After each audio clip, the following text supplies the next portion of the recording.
All right, everybody, welcome to the kitchen table. I'm Kenny D. You guys know me. Fireman, retired fireman, just trying to do my thing. And today I got with me, I'm starting interviews again. Today I got with me one of my best buds, if not my best bud, in the fire department, New York City, Collin Hanlon, retired out of L-30 FDNY, current fireman of the Whitehouse Tennessee Fire Department. Collin, my boy, what's up, dude? How you doing? Kenny, I'm glad you said that because I was just going to say how much I couldn't stand you and hated you. So it's kind of awkward. I'm good, man. I'm good. It's good, man. I miss you. That's for sure. Fuck yeah, dude, man. I mean, we saw you at Mike's retirement party. Yeah. Last night. Yeah.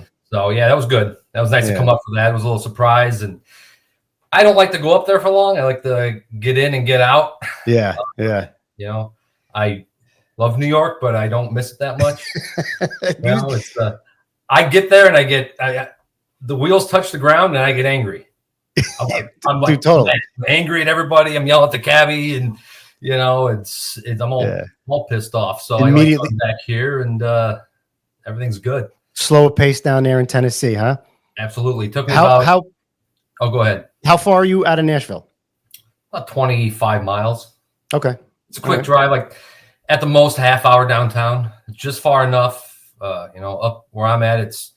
When I moved here only a few years ago, it was all cows and tobacco. And I think the population's doubled in this little town since I got here. Really?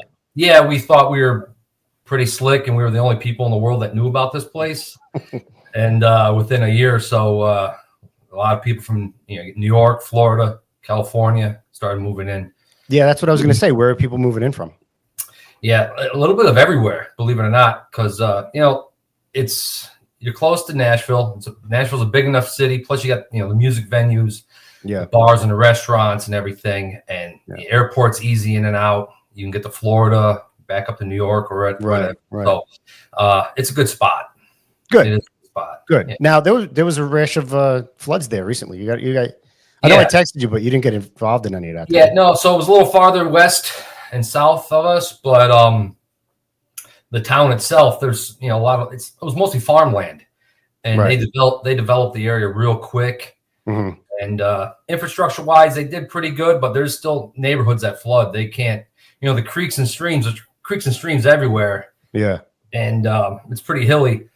Yeah, and they'll overflow real quick, and the roads overflow, and neighborhoods that just weren't built to take that kind of water. But we were okay. We did fine. Oh, that's good. It's funny when you retired from the fire department, you were talking about the traffic in the city and how it stresses you out. And I remember one of the things you said, you go, guys are like, aren't you going to miss the job? You're like, I'm not going to miss the fucking Deegan, the Major Deegan. Yeah. No, that was horrible. When I left Queens and went upstate, it was, traffic. I could get to the firehouse pretty quick. Yeah. And then they started doing all the construction on the Deegan and the GW, and it sometimes doubled the drive. And I just remember sitting there like, going crazy, crazy. It changes your life sitting in traffic. Yeah. I mean, those guys that, the guys that did good in the house and got promoted and got, they do great on the test. And now, hey, congratulations, you're going to the first division, and they're driving, doubling that commute. They paid their penance. They gone to better places, or not better, but easier places to get to. Yeah. Now you got to pay the commuter tax going downtown, right? Yeah, I've seen that. Below 60th Street in Manhattan. Yeah, that's right. You've been out of here a couple of years, so you don't have to worry about that shit. Yeah, I'm not worried about that one bit. Yeah, man. All right. So listen, I want to get into a little bit of background, a little bit about what you did before fire department, what you're doing now, why you became a fireman. So where you from? What'd you do? I grew up in the most far western city in New York State, a place called Dunkirk on Lake Erie, and it's about 45 minutes hour south of Buffalo. Southwest, going towards like Cleveland. Okay. We had season tickets for the Indians growing up. You were that close. You were that close to Cleveland. It was 2.5 hours, All right. Compared to getting to Yankee Stadium was 7.5, 8 hours without traffic, right? Yeah. So it was opposite end of the state. It was very it was a cool city to grow up in. It was good size. Kind of like Poughkeepsie-ish, maybe a little smaller. But you know, it was all factories. It was a factory town, very blue collared, and you know, Rust Belt, like what you picture, like Pittsburgh, Cleveland, you know, Erie, Pennsylvania, Buffalo. It was that type of place. But like everything else, especially in New York State, factories were closing. Really running out of options as far as things to do as far as work. And it was normal to see, like, you know, friends would move and the steel plant would close down, and you know, the parents would get an option. Say, here's your pink slip. You can go to South Carolina Monday morning and have a job. So you lose friends that way. And it was very like neighborly place. Western New York State's all like that, but that town was a very neighborly place. You grew up on the lake. You know, people had boats and fishing. You had beaches. 9 months of winter, and summer was awesome. Summer was awesome from Memorial Day to, you know, Labor Day. It was awesome because the sun was out, it was hot, the water was great, and then so it was a great place to be in the summer because you're partying, you're trying to get it all in. 3 whole months, man. Trying to get it all in. So it was, and I do miss it a lot. But you know, it was hard to go back. I tried going back after the Navy, but you know, wasn't many options, you know. It was all steel mills. What was the main factories? Yeah, well, what really built the town was the railroad. Okay. So it was the farthest point west of the railroad at one point ever, you know. So and it kind of put the town on the map. It was a race between the Erie Canal and the railroad to get to the Great Lakes. No shit. Yeah, and the Erie Canal went to Buffalo, and the railroad went to Dunkirk. And you'd have stuff coming from the Midwest, you know, Chicago or wherever. If you wanted a steak at you know, in Manhattan, it would come from the slaughterhouses in Chicago. Yeah, you know, and then it would come on the train through Dunkirk. No, it would come on the lake. Oh, okay, all right. Come across on the water, and then, you know, the train was in Dunkirk. It would go from Dunkirk. And so, you know, the railroad really started it, and there's a few railroads that passed through it, and that caused them to build different factories. There was a big factory building train locomotives, railroad locomotives, and that was a big, you know, employer. You know, the hospital's named after the guy that owned it, you know, in town, and he was the mayor for a long time, and he really financed the city and stuff. So and then during World War II, that factory, you know, they built a lot of, they built cannons or tanks or something like that. But you had garment factories, you know, my grandmother worked at the garment factories. You know, during World War II, they were making parachutes and stuff. Right. Big thing there was Dunkirk boilers. So making boilers for houses. I think there's still part of it's still open, you know, but all that stuff closed down. And then the last thing that was really the bulk of the tax base was a coal-fired power plant. And then when New York State went and, you know, the president at the time went after coal. They shut it down. And they paid, I don't know, crazy amount of city taxes. You know, they paid all the schools. The schools are great there because the power plant paid for the schools and the fire and the police department. Right. And once that's gone, I think they just had to vote on an 80% tax increase in my hometown just recently. So it's, you know, and it's the cost of living there was low. Yeah. It was really low. You could live really good there, but the taxes are still high. New York State, you know. Right, New York State, even though like you live in freaking as close far west as you can. Yeah.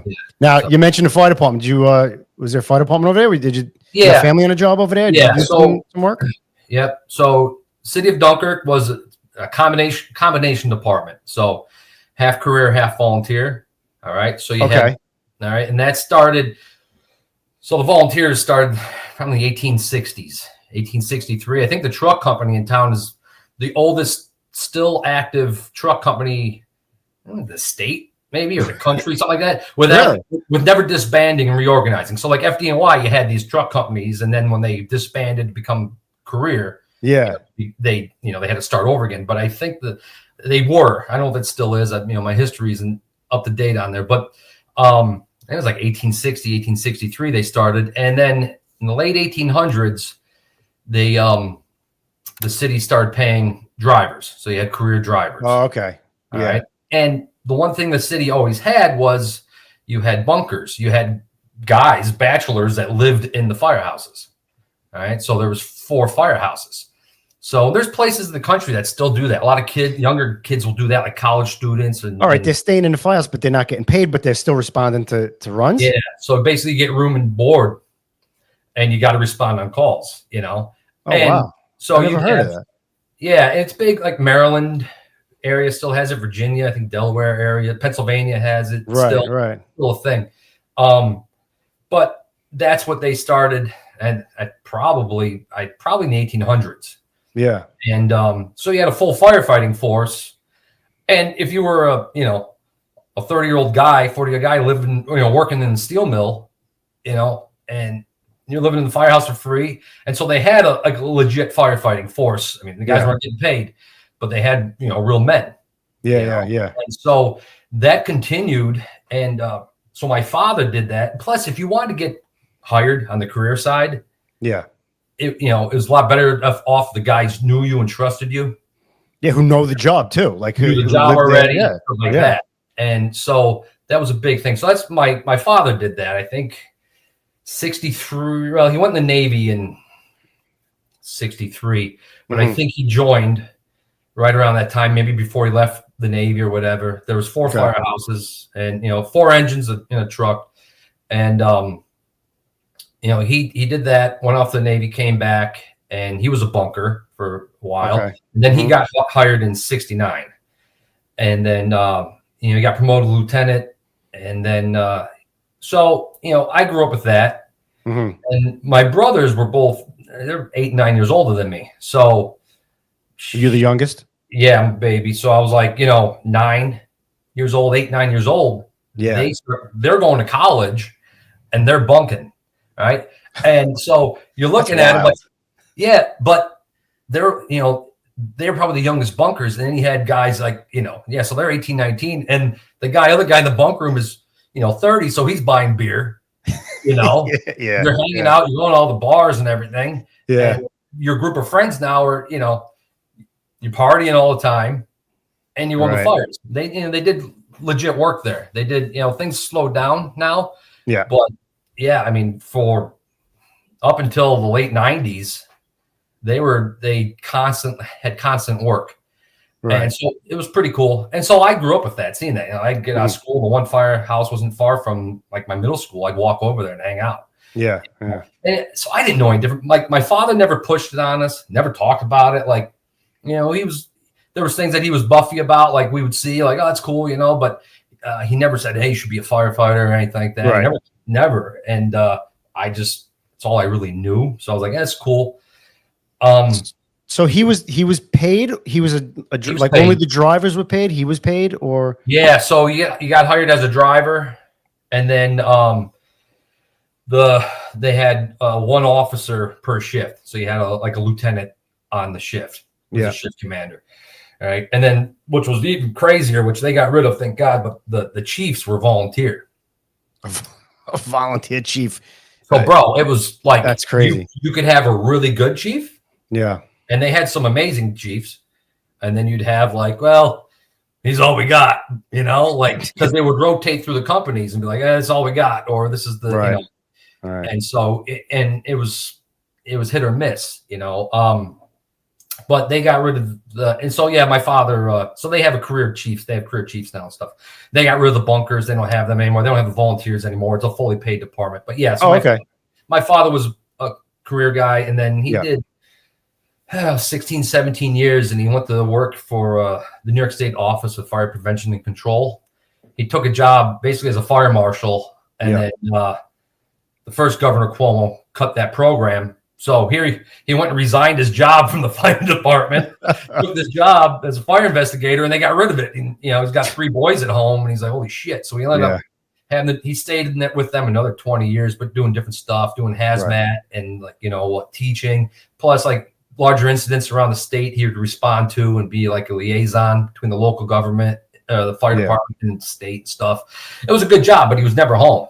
He was going freaking Sunday night to Friday night and driving someplace in the state. So that sucked, Yeah, that kind of sucks. And for us, I was a little kid, But yeah, so that's all I knew. And then, freaking dude, my 17th birthday, I went down there and got sworn in. Nice. And I'd already enlisted in the Navy too, right? Oh, pretty much at the same time. Pretty much the same time. Like my parents had to sign it and everything. Just yeah, like I remember that. Yeah. So, my old man was like, I was out of the house at 17. He can be gone too. My mother's in tears, whatever. But I'm thinking I'm going to go stay at the firehouse, party. I got someone to buy me beer, right? and then, maybe I'll go to a fire or two. And I did. I got, and that was fun. I actually got some good work. That before I left for the Navy, I caught some good work. Like it's all private dwellings up there. Downtown was a lot of brick, 3-4 story brick. I missed a couple good fires before I got on. Urban renewal had happened 15, 20 years before that. They tore the rest of the city down. Yeah. And then we burned, they burned the rest down. But so there's not much left. It looks like Dresden. It's like, oh, gone. Yeah. Oh, wow. But, that's crazy. But yeah, I caught some more, like I had. And that's where I'm going with this is like you see these kids that are volunteers, and they're my father he probably should have told me no, don't do it, but he didn't know he was a man at 17, he was leaving for the Navy or whatever, and he's like, screw it, kids got to get out of the house.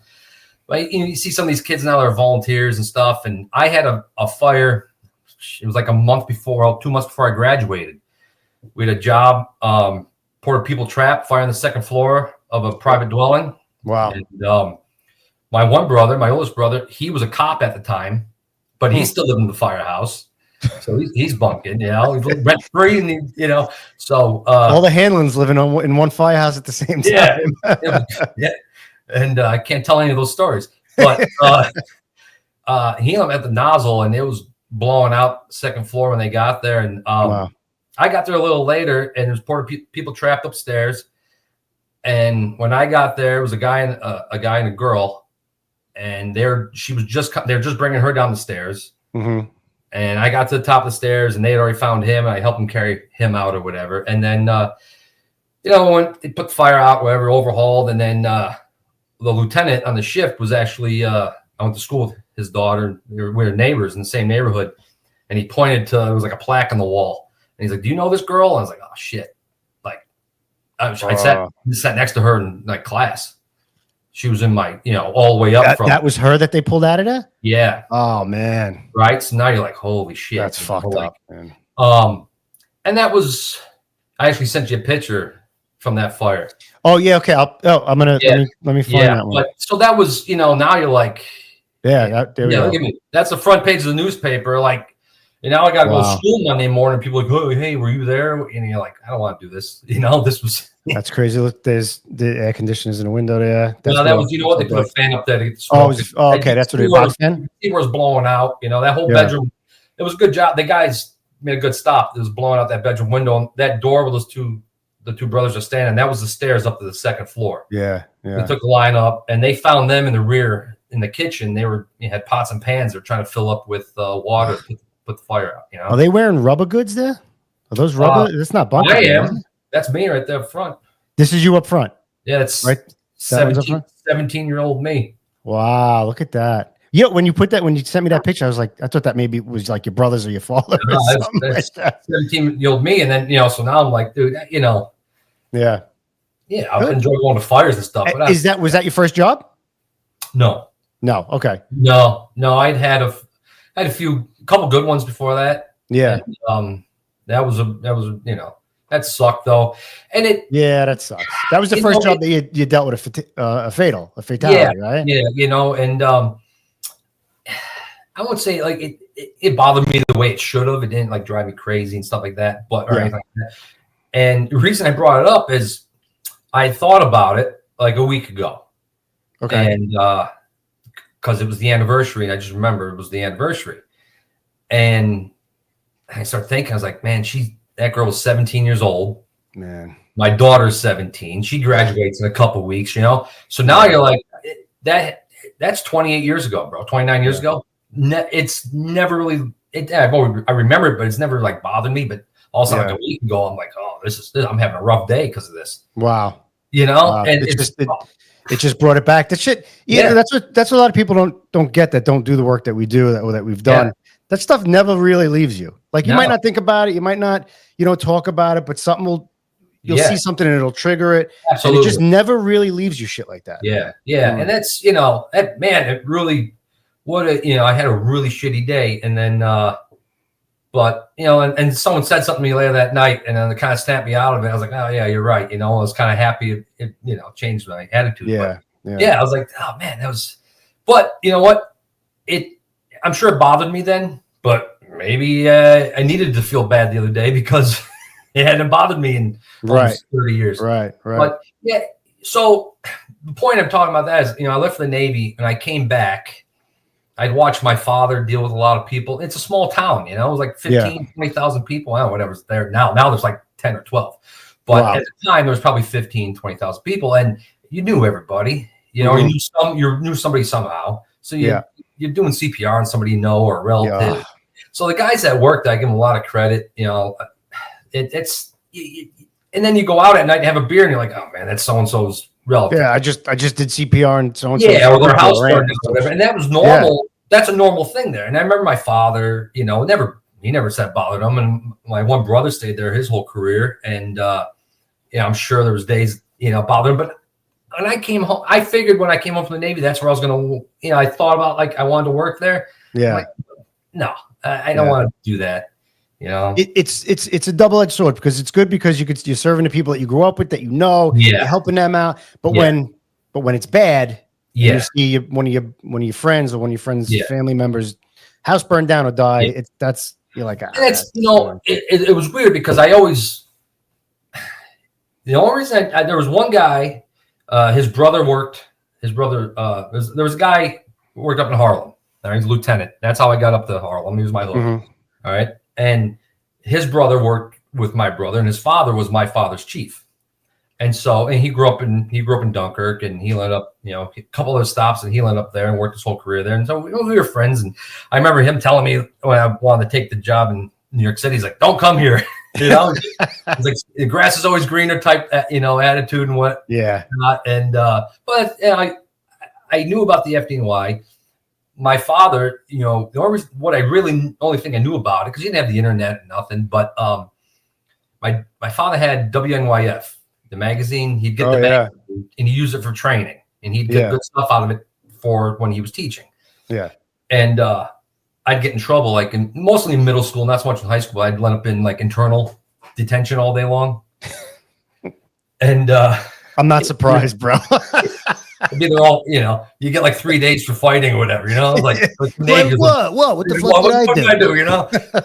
He punched me, whatever. Yeah. I punched him, but so that would happen, and I was going to do my homework in there. So I would get the WNYFs from my dad's office, and I would read them. I'd sit there and go through them. I didn't know what the hell I was reading, but I would go through them. I'd read different things, which was pretty wild when I showed up. And I started meeting guys. I was like, holy shit, I saw this guy in WNYF 10 years ago. I read his article. I read his story. You're working with guys, And the other thing was cool was I'd get bored. And on a lot of times in the back of the WNYF was Paul Walsh's paintings or drawings and stuff. So I would sit there and doodle and copy them. Oh, wow. Never known that that long? He's a long time. Yeah. Wow. Yeah, so 80s, I guess, early 80s probably, maybe sooner, because a lot of those pictures and stuff are from the 80s, early 80s. But so I would be, I'd do it, never thinking that I'd meet his, I'd work with his brother and be friends with him and his kids and nephews and everybody, So anyway, that was my introduction to the FDNY. That's all I knew. And so when I was getting out of the Navy trying to decide what to do, I was like, I'm going to go to New York. I'm going to take the test. And get on there. It's close enough to go home if I had to, far enough away. And that's it. So good, man. So wait, before you get on the fire department, you were, check this out. I was a seaman. Look at that guy. You were seaman or an airman? No, airman. I just like saying seaman. Wait, I got another one. Hold on. Yeah. Oh, look at you. You look exactly the fucking same, man. Yeah. That is great. I was 18 at least. I turned 18 the last week of boot camp. Yeah. And which sucked, bro, because I was my bunkmate was this funny guy from Bayonne, right? Yeah. And it's fucking Jersey accent. I remember, well, I'm laying in bed. It's taps. I'm sleeping. I'm laying there. I'm dozing off, and I went, "Oh shit!" I'm like, "Billy." He's like, "You know what? Leave me alone. I'm trying to sleep." And I'm like, "Dude, it's my fucking 18th birthday."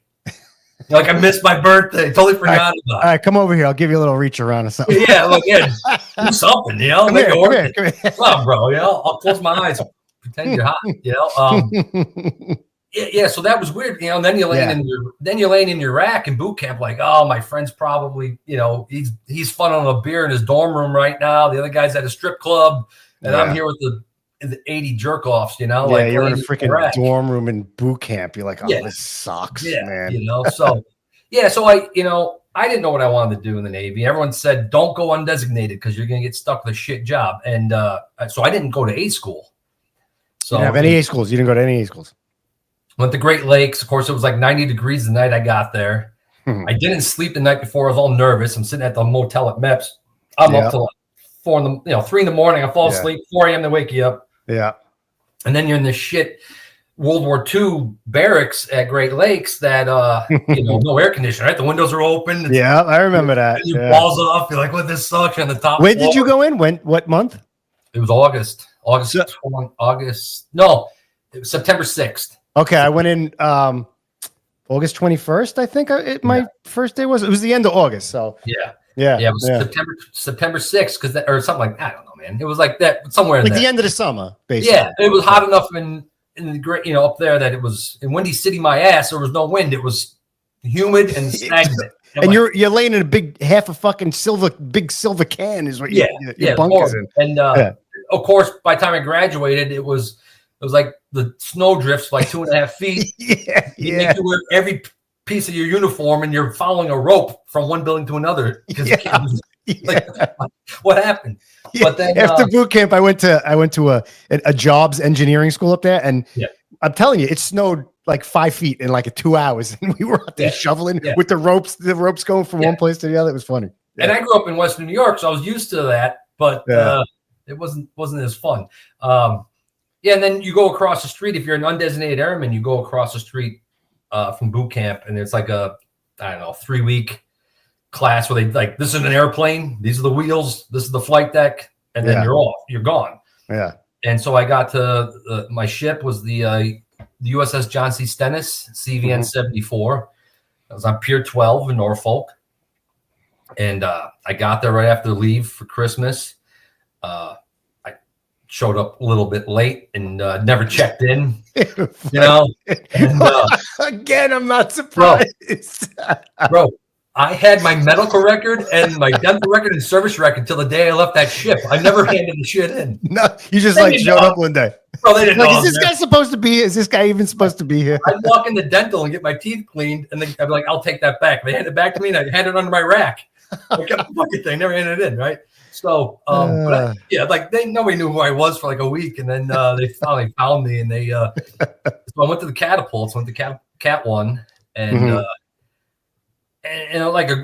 talk about like just legit human beings, like down to earth, like real like people, because some of the guys are there by choice. They went to A school. The other dudes were like me.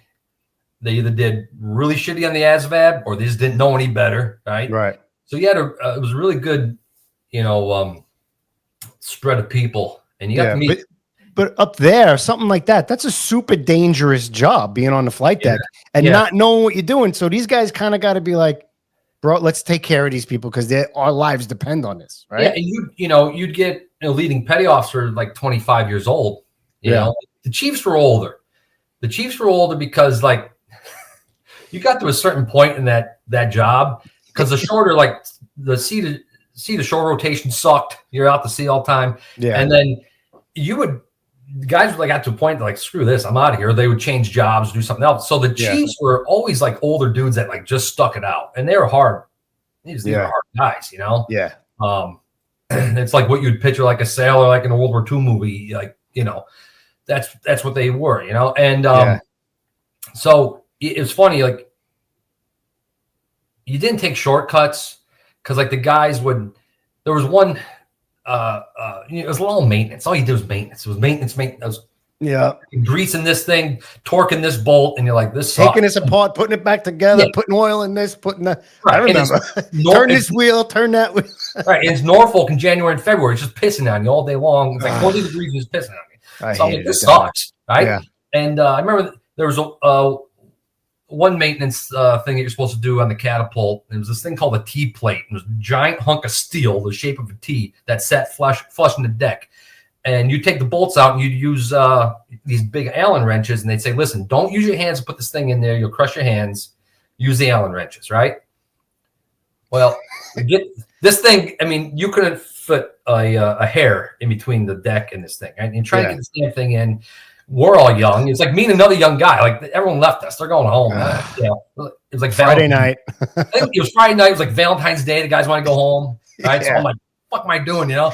And I was actually don't fucking kill yourself, kid. All right? Yeah. And I'm going home. That's it.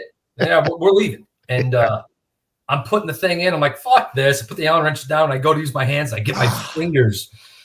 Dude, you couldn't fit a sliver of paper in this gap. Well, like my 3 fingers are in there. And I'm like, holy shit, right? It was like lightning bolts going through my body, right? I mean, yeah, that's what it is, you know. But I got him out. And but I had a flight to catch because I was going to go home to see this girl for Valentine's Day. Nice. Well, now, I'm like, because we're getting deployed like in a week. Yeah. It was like the 23rd we're getting deployed of February. So I'm like, I'm getting on this plane. I don't care how this feels.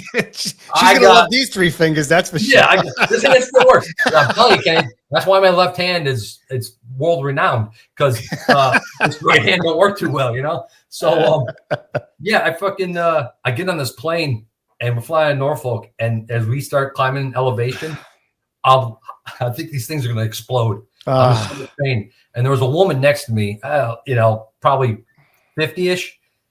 And I told her, she saw what was going on, and she hands me these 2 pills. I didn't ask. I'm like, take these 2 pills, pass out, wake up in Buffalo. I'm like, hell yeah.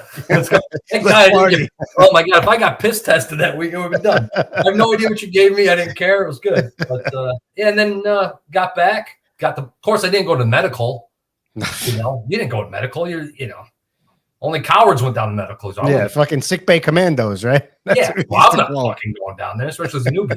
I kind of wish I was now because my trigger finger don't work too well. But if you were 45 and that happened, you'd be like, I'm going to medical right now.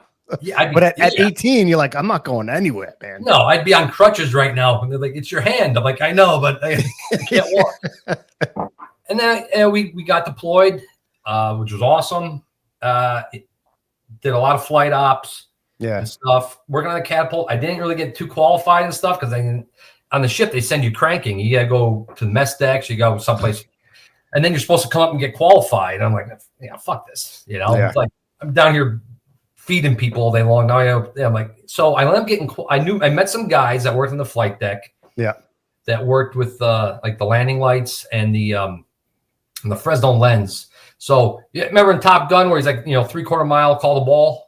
Oh yeah. So that's a meatball, and these guys were in my berthing. They were part of my division, and I got to know them. And I was like, "Well, this is a pretty cool job." He's still on the flight deck. You got a couple different watch stations were cool up in Pry Fly, all the way at the top, and then that picture I sent you is the LSO platform. Got a net back there in case the plane crashes. You dive into the net. So I got qualified there, and I ended up moving from the catapults to there, and I did a couple deployments there.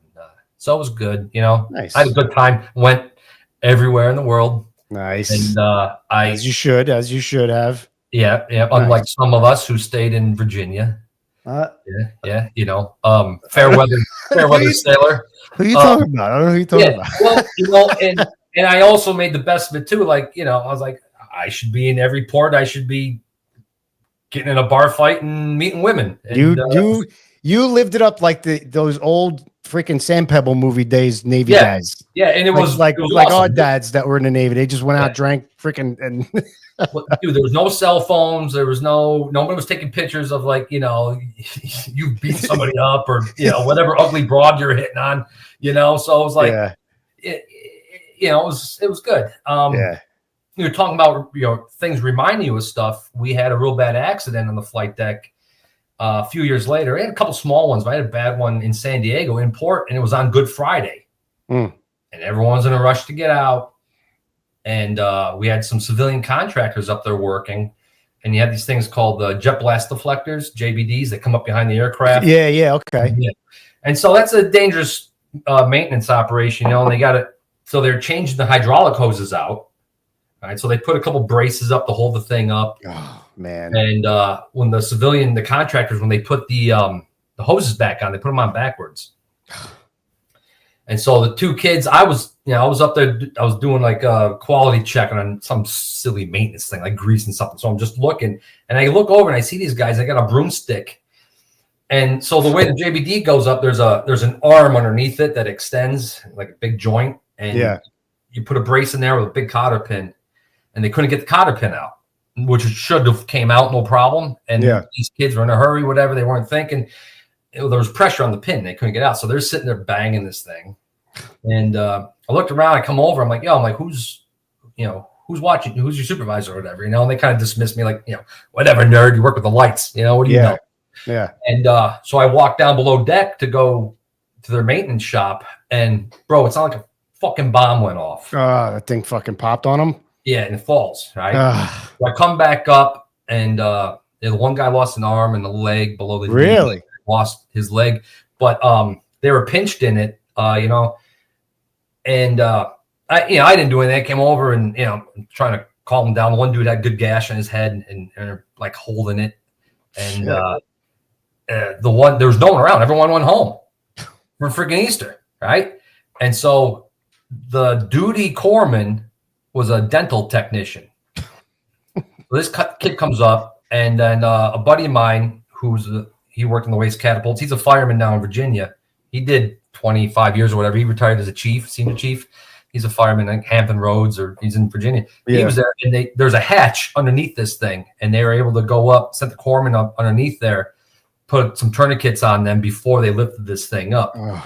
But like these freaking kids. It's funny, the one thing I remember about it was like, the kid that hit his head, he was going in and out of consciousness, so I'm talking to him, and I don't know what I'm doing, I've never done this before, and it's like the movies. I'm like, hey, talk to me, bro. Bro, stay with me, man. Stay with me. You're gonna be all right. And it's the one thing I remember to this day. He goes, I'm the one that's fucking hurt. You talk to me. And I was like, yeah, you're right. Yeah. And that kind of resonated like later on, like when I was on the job. Kind of that I always remembered that. Yeah. Wow. That's a pretty wild story. Like, that's a good segue into getting on the fire department now. Like, you've had some experience already with trauma, with doing stuff like that, and then you took that into the fire department. When did you get on the fire department? How was probie school and all that stuff? So I got out of the Navy. I missed the 99 test, which I was pissed. I was out to sea. I was pissed off, and I didn't know I could have taken it when I was out to sea, and I was like, now I'm angry. And I'm taking the O2 test, and I did very well. So I knew I was going to be in the very first class. Yeah. And my class was a mix of the 99 test and the 2024, the 2002 class, our test, Okay. So you were the first class. Yeah, off of that 2002. Yes, they had. I think they put EMS guys in right before me. Okay, like promotional. A promotional test. Yeah. Your neighbor who just got promoted to captain. Oh, yeah. I don't know if I would say names or not. I don't know. I mean, I like the guy, he's my friend. I don't know, but Jay Norwich. He started out. So he was on that list also, but he got it as promotional. So he was the class before me. Okay. So then, I was the first class. It was a small class, like 140 of us, I think. And about half was off the new list. It was all veterans. Yeah. All, stuff like me, Danny, and then, a bunch of other good guys. So, I got called for that, went in there, my first day. So my Navy buddy lived in Brooklyn in Sunset Park. Yeah, I remember you telling me. Yeah, that's right. We've talked about this. Yeah. So you know, I had it worked out. I was going to live with him because I was bouncing around everywhere. You know, my girlfriend's out in Arizona, so I was out there. I was still bunking in the firehouse in Dunkirk. I was, I was going everywhere. Back up to San Diego and stuff. I was everywhere. I was living out of my sea bag, and I was trying to get some college classes done if I could. Use that GI Bill, like a fucking nomad. Yeah, I was like, whatever. And I'd taken a few other tests. I did well on, did good, like in Boston, and then a couple of them like Rochester and Syracuse and stuff. But I wanted to be in the city. Yeah. And I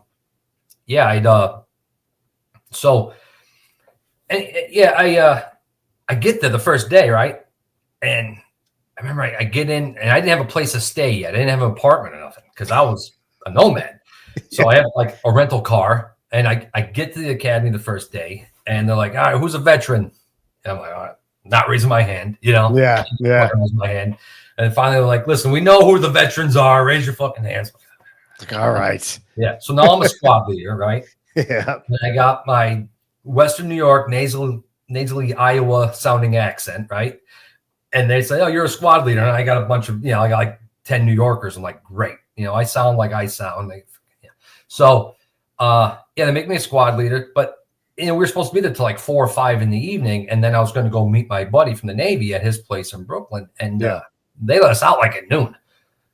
And I'm like, what am I going to do now? I don't even know where I am, So I'm sitting in the parking lot empty. He's at the Rock, and I'm sitting there, and there was a guy who was pulling away, and he like waves to me, and he was in my squad, and he comes over, and he's like, you don't got any place to go, do you, bro? I'm like, yeah, not really, He goes, he's like, you hungry? Because everybody else packed lunch. I didn't pack fucking lunch, And he actually had a sandwich he shared with me and some other, some. Do you remember his name? Do you remember?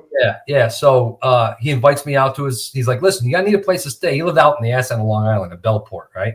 Okay. He's like, you want to come out? He goes like, I got a couch. You can stay at my place as long as you want. And I was like, no, bro, I'm good. I'll make it work. I'm gonna meet up with my buddy, but his name was Billy Moran.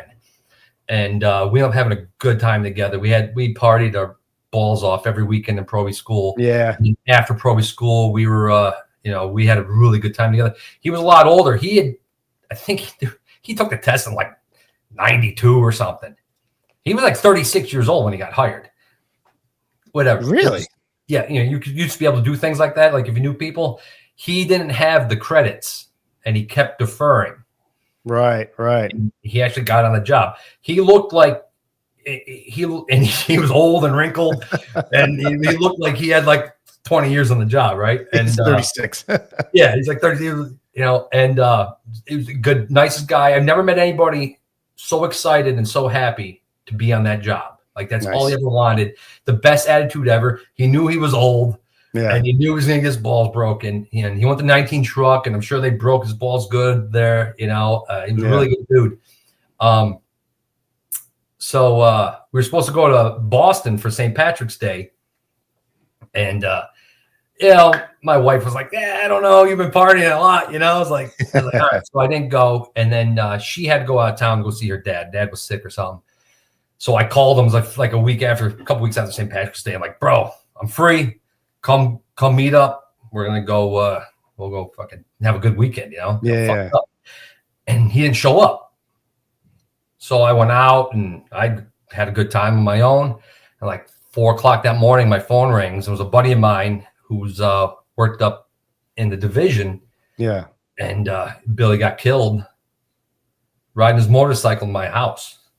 No shit. Yeah. Dude. Yeah. And like we were, he was definitely by far my best friend at that point, in my life. Yeah. Like he was on his way to your house. He was out in Long Island, had some drinks out there. He was actually with a guy retired from the zoo.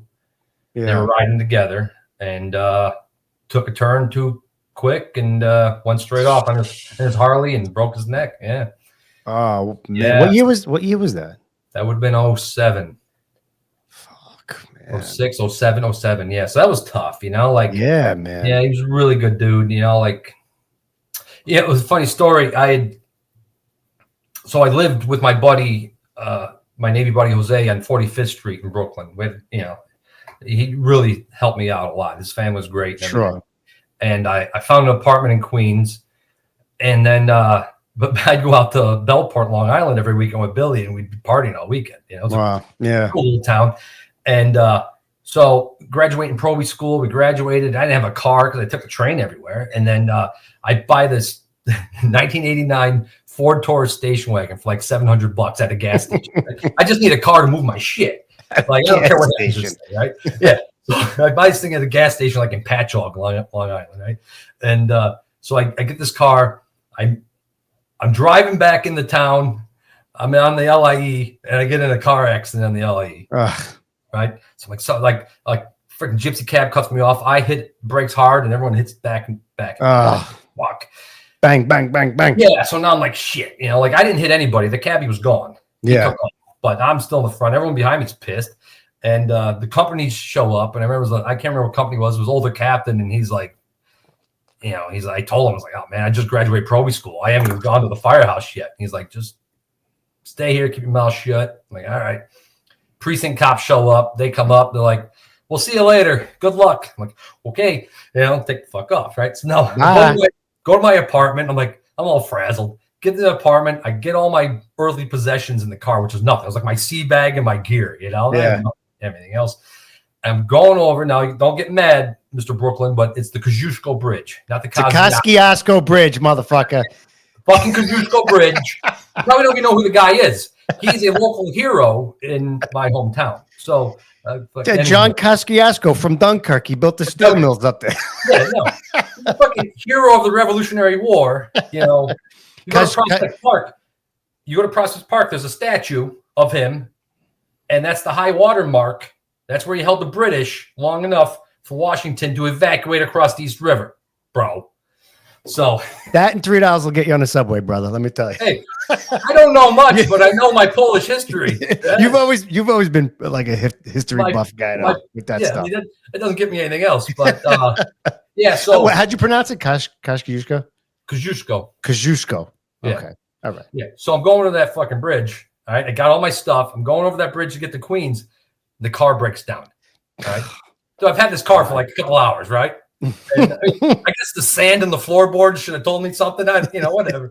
And so I'm stuck on top of this bridge, right? Of course, everyone's, I think I had a flip phone. It was like my first cell phone, right? And people are cursing me out, fucking, jump, kill yourself, you fucking asshole. Traffic's backed up on the bridge. It's my fault. Oh, what a terrible place to break down. And it's hot, summer day. Yeah. It sucks. It's like July, middle of day in July. My phone rings.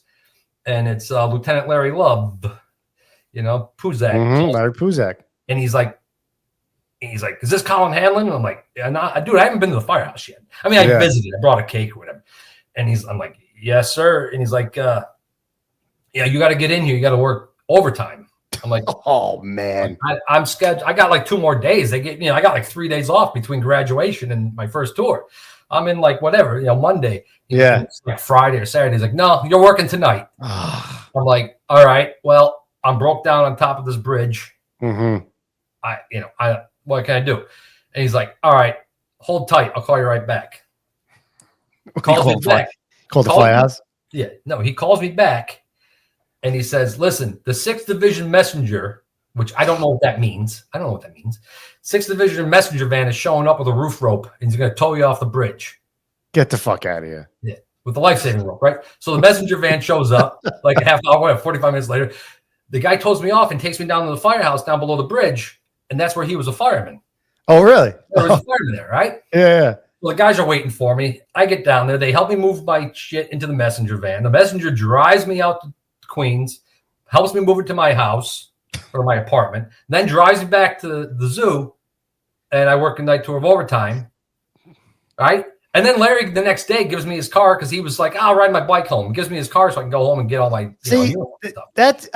As crazy as that story is, that's what the guys do for each other. These guys don't know you from nothing. They know that you got assigned to 59 engine at a Proby school, and it just worked out like, all right, this guy's in need. We will take care of him. And they did. What other fucking job? What other place would do that? No place else. No other job, right? Yeah. So like 2 days later, Billy, he leaves 19. He picks me up, drives me down there. We pull up, the car's gone. Right? I'm like, oh, you fucking, whatever. It got stolen. So I knock on the door. They pushed the thing in the firehouse and they fixed it. Really? Yeah. Right. That's so now I'm like, great, man. we got to go to the store and buy something good for them. So I go to the store and buy something. It was a hot summer day, buy them some good stuff. And yeah, that was it. You know, and that was my like introduction to the fire department. Before I even worked my first tour, these guys, you know, I don't know these guys, you know, and they 15, 20 guys you don't even know helped you out. Yeah. And that was like the first time I was like, yeah, I'm in the right spot. This is awesome. That's a great thing, man. That's awesome.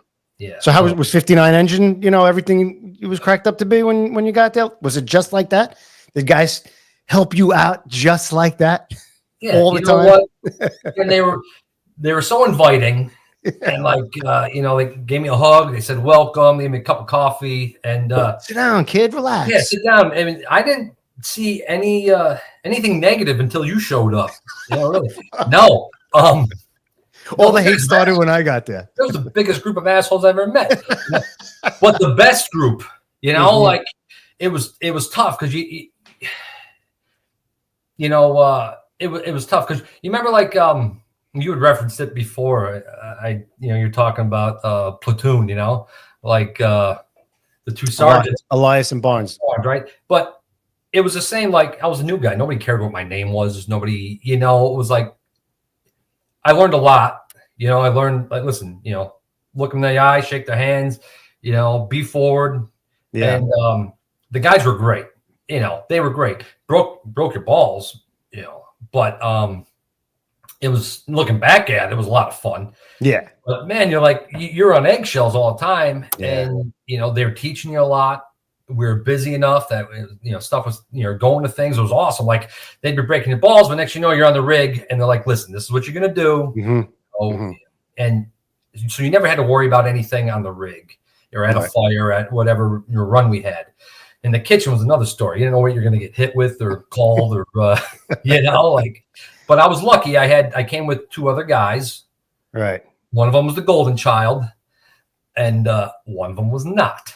Oh, right. Yeah. Gotcha. You know, and I was, not that I skated down the middle, but I was like, if one of those guys was working, that was okay. You know? Yeah. You had a little buffer. You had a little buffer. Yeah, definitely. And because the one guy couldn't get out of his own way no matter what to save his life, and made my days a lot easier. Like, and it's funny because the one guy that was in the truck, they have the little 30 header ceremony when you get off probation and you got your 30 patch, right? Yeah.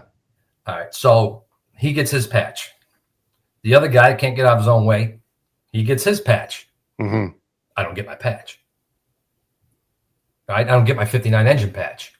And really? Like, I think you've told me this, but I don't remember. Yeah. I'm like, what did I do wrong? You know, I'm like, I've done everything I'm supposed to do. Yeah. You know, I've been doing, you know, I'm doing the right thing. I'm like, what the hell? Right. They just forgot because they had the one guy and then they had the other guy, and now I'm just coasting along. So it was like a couple weeks later, I get called up to the office, and it's a covering captain who, you know, he's like, hey, he's like, are you supposed to have this? Your name was on the order like a couple weeks ago. Oh man. I'm like, yeah, thanks, bro. Yeah, here you go. Here you go.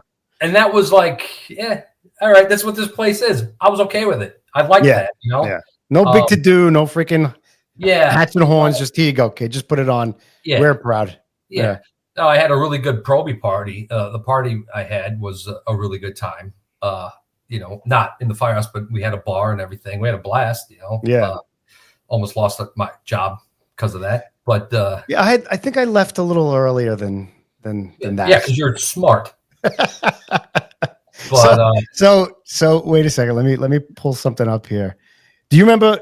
This wasn't. You've caught work before I got there, but you sent me. You sent me this picture. Where is it? This was one of the funnest jobs I had, and you were gracious enough to give me the nozzle that night. There's that one, but here it is. Yeah, this is the one across the street from the firehouse. Yeah, right. And that's and if you see that, that's why I liked it when you had the nozzle, because you're like my heat deflector, and I had the best view on the fire floor because you know, I'd back you up. I could just see over the top of your helmet and see what was. I'm like, this is awesome, bro. That was awesome. But that was a great job. But I was eating a bowl of cereal. That was my last day of probation. It was May 25th of 05. Okay. My very last day of probation, and I was on the house watch, eating a bowl of cereal, and the ERS box came in. Mm-hmm.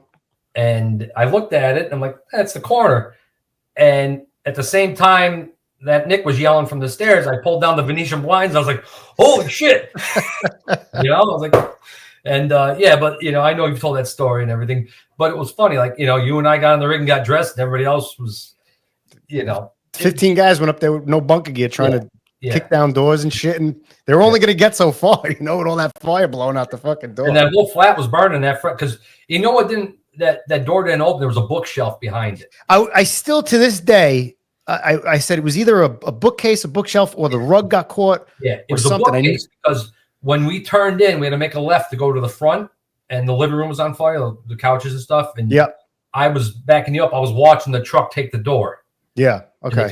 They took the door off the hinges, and they were able to pull. I don't know if they pulled the bookshelf out or not, but I remember them moving everything out of our way so we could turn around and go back. Yeah, we quick went left and then turn around, and within seconds it was. Yeah, and then that door ripped off. Those guys, you know, they were awesome.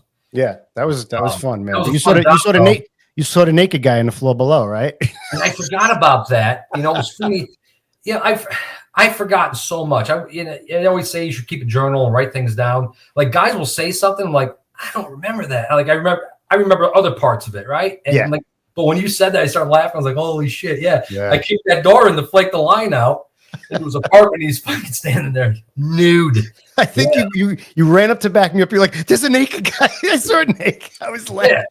Yeah. Like, that was one of the funnest jobs that I've had, for sure. Well, that was the first building, because that whole row of brownstones was vacant and imploded and stuff, and they just finished rehabbing that one. Yeah. Which is funny. That picture behind you, Kenny, with us on the stoop, that's the same building. Yeah, that's this one? Well, no, behind your head right now. Oh. With us sitting on the stoop? Oh, yeah, that's the same building. That's the same building, yeah. Yeah, that's one of my favorite pictures. Yeah, me too. I got it. Mine's up there too. We were sitting there, and I think it was, I don't know, somebody said make serious face, so I made serious face. And you sure did. Yeah. But I love that picture. Yeah, that's a great picture. But yeah, that was a fun job. That was a really good fire. Do you remember your first FDNY kick-ass fire, or like your first fire, or like on the FDNY S-59 engine? Well, I remember I took in my first fire on 30 truck, and I didn't live that down for months, maybe, because how'd that work out? I think it was either the night that I got that Puzak called me in for overtime, or was when I brought like my cake. I can't remember. I get into the engine, and it must have been working, because I got in, and I won't say what he asked me, but the senior guy, you never worked with him, the senior guy, amazing guy, asked me a question, and I answered it wrong. And he threw me off the fucking rig, and the rig pulled out of quarters, and I'm like, what the fuck? Oh shit. So then I'm like, hey kid, get in, you know, fucking get in. I'm like, all right. So I get in the truck, and I get there, and I'm like, now I don't know what to do.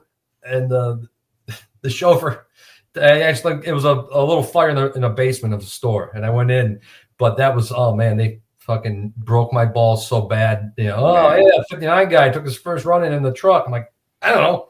Fuck, I don't know what I'm doing here. You know? Yeah. Somebody told me to get in. He told me to get off. He told me to get in. So I was just doing what I was told. You know, I had my first job was I had backup, and supposed to have nozzle, but I was a probie, you know, but I was my only guy in my groups. But guy was on a onion skin to 30 truck, was getting promoted to fire marshal, and he wanted to come back to the engine for his last tour. And we had a good, you know, room and contents or whatever. Right. It wasn't huge, you know, that was up on Powell in like 140. That was a cool job, you know. It was like, you know, and but that was my first one. And then I was trying to think, I don't remember my first nozzle job, which is weird. Right? I was trying to think, I don't remember. The first one I really remember was we were on an EMS run, 130 and Powell, and we were coming out to the rig, and Manhattan, middle of the afternoon, Manhattan called us and said, hey, can you look down the street? Do you have smoke down the street? We looked down, it was blowing out the windows. We have fire down the street. So, and it was a fireproof. It was like third floor. It was like 130 in St. Nick or whatever. And we were 1014. We just lost our fifth man like that week. So we get up there, had the nozzle. Brendan had control. It was one of his first control jobs, one of them. Yeah. maybe his first. And then your buddy had backup, the one that broke your helmet. Yeah. And then hey, he broke part of yours too. Yeah, he broke my fucking back end's all shattered off.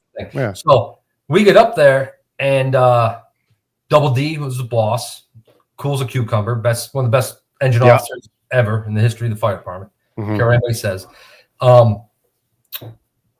We get up there, and he opens the door. He goes in to find the fire, and we got the line stretched. It was like 2 lengths, and it drops down, lights out, And then you can hear someone down the hallway come out of their apartment. So I'm like, fucking go back in your apartment. Then you hear the guy drop. Oh. All right.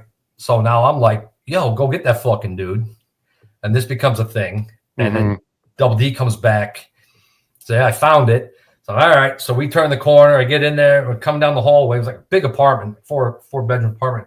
And it was coming out of the bedroom and wrapping down the hallway, coming towards me. So it was awesome. Like, nice push down there. Yeah. There was a freaking ironing board over in the hallway. So I left the ironing board, the line through like the X of the ironing board. Oh, man. And I dragged this ironing board all the way to this bedroom, and then it's probably just creaking the whole way. Dude, I'm like, what the fuck is going on? We get down there, put the fire out or whatever, and it was a 2.5, get down and put the fire out, and we're venting the place, and Double D goes, you didn't have your hood on, did you? I'm like, no, how'd you know? He goes, the whole way down the hallway, you're going, ow, ow. Ow! I was like involuntarily. I'm like making noises. Fucking ears. Ow. Fuck, Yeah. But yeah, that was like a real good one. And unfortunately, we should have dragged that guy out the same time. The truck got him right away. But it's still would have been badass to be 10-14 and do both of those things. But, yeah, and just got to put the fire out though. Yeah, that was good. It was good. So yeah, I remember that one, and then it was good being there. Like those guys were great. It was tough when I got there because a lot of the older guys, they had a huge clique that they were super tight all through the 90s, right? Right. A lot of fire duty, a lot of softball. They were really close guys, and that group was breaking up right when I got there. Some guys got promoted, some guys were retiring or on light duty or whatever. Yeah. So the guys that were there, they were angrier than usual, Yeah. They're angrier than usual. And it was like, it kind of sucked. You're like, what the fuck? Post 9/11. Post 9/11, right? There's all that played in. Yeah. Absolutely. And so, I mean, and too, now, you don't have that in common with them. Right. Not that you wanted to. It was at the time I was kind of like, shit, I wish I was here if I could have done something. You can't fucking do nothing, but you know what I mean? But you're a different generation with those guys, so you don't have that in common. So, that was tough being whatever. I got over it, but it was like you're trying to figure out how to navigate. Sure. And sure. That was a little difficult, but it was good. Yeah, these guys are only 2-3 years removed from losing 343 guys. So that shit still, to this day, it still runs deep. But 2-3 years is like the day before, maybe. Absolutely, might as well have been. Absolutely. Yeah. Well, that being said, like we had some really good senior men in the engine and in the truck, and it was nice because those guys in the truck would say, "Hey, kid, we're gonna do this is what we're doing. You come over here and learn." And it was vice versa. There was no like separation. Yeah. So you really got the best of both worlds. And then being a 5-man engine, you might have the can. Like I think I had a can job before I had a nozzle job. So it was like, you got that experience. I'm gonna put up a picture here. Check it out. Look at that. There you go. I got that one hanging up in the house too. Yeah. That's a great picture. Yeah. Me, you, Brendan, Mike Alion, and the great Jay Walsh. Yep. Yeah, I love that picture. Equally great engine officer. Those guys, we were always so lucky with bosses. Yeah. I mean, always. There was no matter what. And I know we vetted the guy, we did when we got older, but the guys vetted who they wanted in there and let them out in.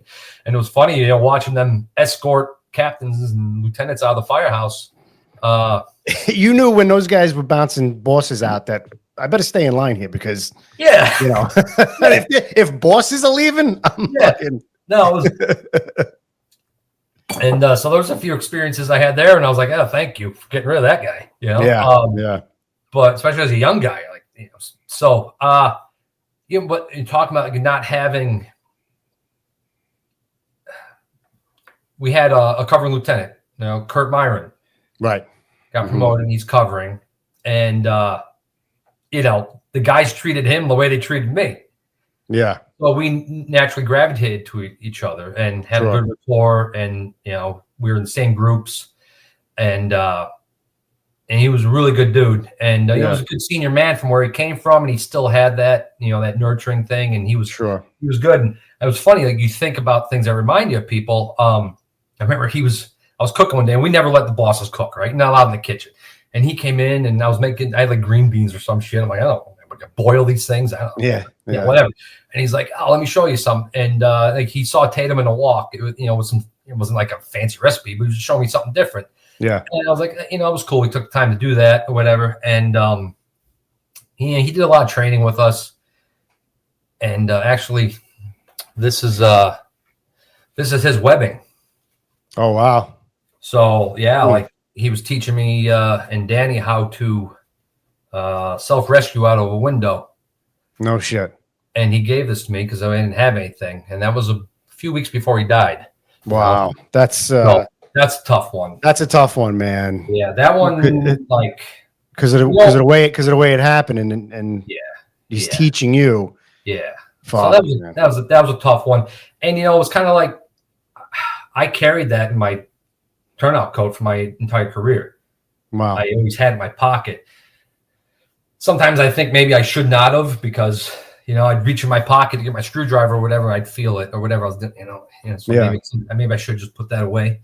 But so that was a tough one, And, I remember you telling me how great of a dude he was too. Yeah, he'd come down and help you out, and you guys kind of gravitated towards each other because you were new and he was new lieutenant. Yeah, in a tough place.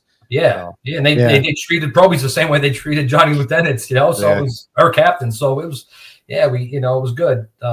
They certainly did, man. They certainly did. Yeah. But what now? Did you always have aspirations to go to the truck or no? Yeah, when I first got on the job, I was like, I wanted engine work. I wanted to go to an engine. I only put in for an engine. My hook. I told him I want to go to Harlem. I want to go to an engine because I want to put fire. I want to put fire out. Yeah. And I figured I want to do 10 years in the engine, 10 years in the truck. Mm-hmm. When I first got hired, it's like, I'm going to be a captain. I'm going to be chief of fucking department. Yeah. And then I went to the Harlem Dream Crushers, and it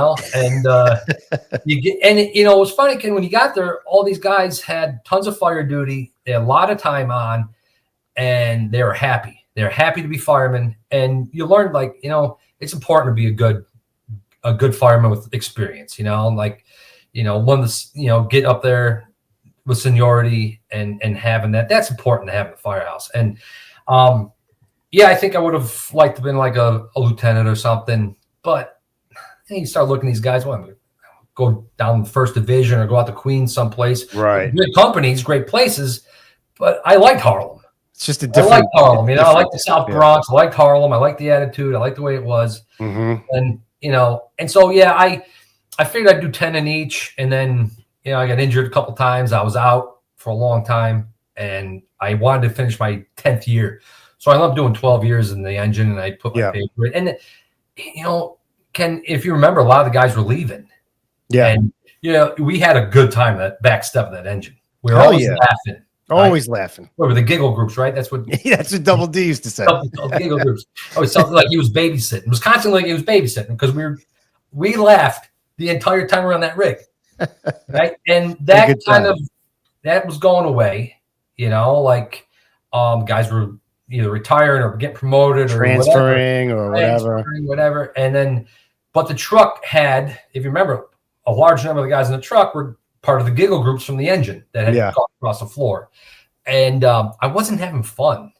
I came back from my injury, my first tour back, like 10 a.m. Jay Walsh and I catch a bedroom fire over on Madison Avenue in a tenement. I'm like, hell yeah, I'm back. And then months went by and I didn't catch a first due job. Yeah. Slowed down for a while there. Yeah. And I was like angry and like it's going on EMS runs and like, and they weren't even, stubbed toes and shit. I'm like, well, so that was it. And it was a good move because, I missed getting the nozzle, but went to the truck, and we were back in the back step laughing, fucking around, having a good time. And, Check, you know, check going to more fires. Yeah, that was up on Ogden Avenue. That was a top floor job. And that was multiple, like, multiple in the truck there. Yeah. Third or fourth alarm. And we were on the top floor, and there was like a pocket of fire, and they couldn't get it. They called everybody off the roof, and I mean, we're ripping everything down, and it's just shit burning. We're there forever. And the chief, I won't say his name, the young guy, a lot of experience in the job. His father was a big chief. And finally I was like, listen, bro, and he's watching us. I'm like, let's go up there. We're not going to get hurt. Let us cut this little part out so we can go home. And he did. He was cool. But we got up there and we're like, fuck, let's take a picture. You know, we set the camera on the parapet and took a picture. That was a good picture. But firemen love pictures, man. Firemen love taking pictures. You know, love being in pictures. It's funny. Like, you look at your tough guy look, and you look at group pictures. I always smiled in the group pictures. I always smile. Like, guys are like, oh, you gotta look mean and tough. I'm like, fuck no, dude. That's the only one I'm not smiling in. Yeah, but it's like losing my virginity every time I went to a fire, you know? Like, yeah. Like, this is awesome. Yeah. You know? Like, you come out and you're like, hey, like, smell this, you know, smoke, you know? But it's crazy how much going to fires and going to work and doing your job. Yeah. You know, listen, we don't wish, you know, people's lives to be upended but we want to go to work. That's what we do. And we love doing that. So, well, you work hard, right? You're training hard. You know, you spend a lot of time trying to perfect what you're doing and make sure you're doing it the right way. You got to be able to practice it, you know, or go out and actually do it, you know? So yeah, that was Is that a fire? Or is that you're drilling on that one? I think I climbed it and I was like, just take a picture. I climbed this is like climbing Everest. Yeah, I was like, I got up this damn thing, take a picture. We climbed the area a lot there. Yeah, you know, that was good. Yeah. You know, in practicing, but you know, we took the aerial a lot, so I liked it. You know, I like climbing the aerial. Yeah, it was fun. Now? Let me ask you something. Who was your biggest influence on the fire department? Truck guy, engine guy? You know, who influenced you the most, or helped you out the most, or you know, something like that? You know what I mean? I don't know, bro. Like, it was a group of guys. Like, I think they all influenced me in different ways. Yeah. Like, you'd work with a guy like, you know, once or twice, and maybe it's an older guy who was covering or was there on, you know, for overtime, and he'd say something or show you something. And you're like, wow, that's awesome. You know, so I had a lot of little ones that I remember that, but yeah, you know, in the engine, you know, there was really good, you had good senior guys in the engine that were, you know, they were tough, you know, they're like that tough football coach that would grab you by the face mask, you know, type attitude. And you didn't want to disappoint them, right? And you didn't, you know, and they were all like that. There wasn't none of them were bad. I think I learned a little, you know, good and bad from all those. And then the same with the truck. And like I said, the truck bosses and the senior guys in the truck were the same way, even if you weren't in their company. So yeah, I can't really pick out one guy. You know, I got good stories, you know, from all of them. Yeah, you know, but I wouldn't be able to pick out one guy. All right. I wouldn't. It just, there wasn't that one guy. Good, man. All right. That's like the family, all the guys, you know, all did it together to train us, because we directly reflect on them. Like if they don't train us and we become fucking bags of shit, then it'll look bad on them that they didn't do the right thing. Absolutely. And you know, the one thing I learned, and I'm sure we'll talk about a little bit of this, but you know, I've been lucky enough to meet firefighters from around the country and other big jobs, you know, other good sized fire departments. And you know, we have an attitude about us, but it's not an attitude, it's a belief that we can fix anything and do anything. And those guys really instilled that when we got there. Like, listen, there's nobody else coming. Yeah. So we have to fix this. We have to do it. And we can. Like, and I do that in my regular everyday life. You know, like something breaks in the house, I'm like, I got it. You know, even though I've never done it before or I know what it is, I'm going to do it. Yeah. I'll figure it out. And that was one big thing. I think that's probably the biggest lesson I ever learned in that firehouse. Those guys were like, listen, this is it. You know, you're doing it. We're not calling anybody else for help. Right. You know? Right. Yeah, that's pretty cool. That's for sure. Yeah. And like, even, you know, there would be parts of the city where they might call a squad or a rescue for certain types of operations. yeah, that wasn't happening. Yeah. You know, like, yeah, no, we're doing this. We're doing this. Nobody else is coming here. We're not calling another company. Mm-hmm. We're going to get this done. And so that was really cool. You know, nice. That's what I get the most out of that. So you do your time on the fire department, FDNY. You make the big step and go, you know what? It's time to go. It's time to retire. You retire down in Tennessee, right? Yeah. And you get on, well, you do, you know, when you retired, you did a couple of odd jobs, right? Yeah. Well, I didn't, you know, like I was ready to go, but I wasn't, you know, it was like, I think if I was a single bachelor or whatever, I would never left. I would have stayed.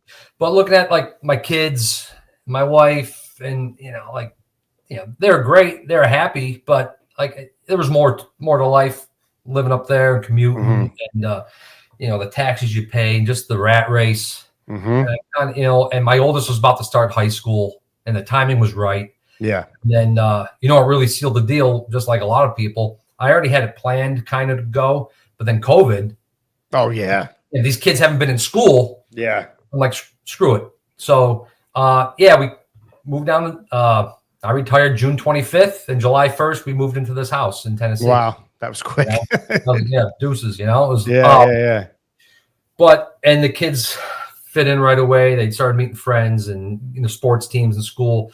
And yeah, for the first year, I didn't work. Neither of us worked.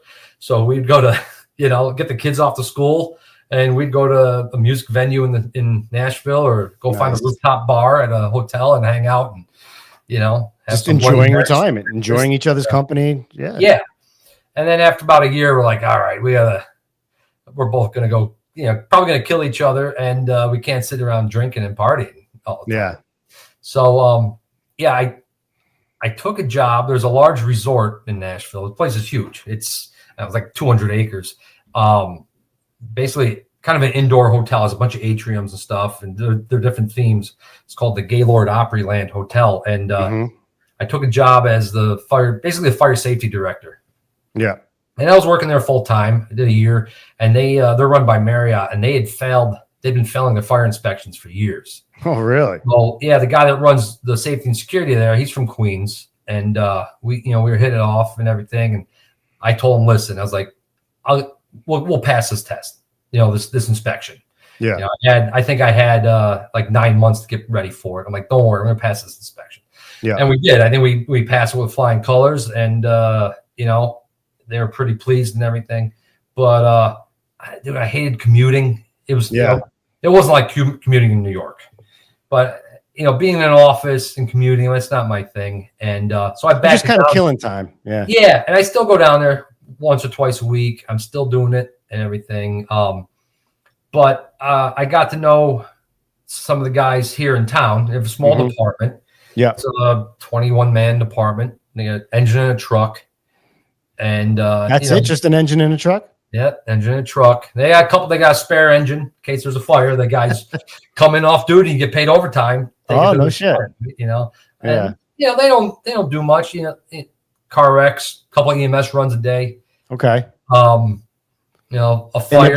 They're both trained EMS. They both go out on EMS. Yeah. Yeah. You know, and you know, what shit, Kenny? What were we doing? 6,000 runs in 59? 6,500 runs we did. 500 runs. I think they're going to do more than that this year. Yeah, I'm hoping to keep it under 1,500 this year.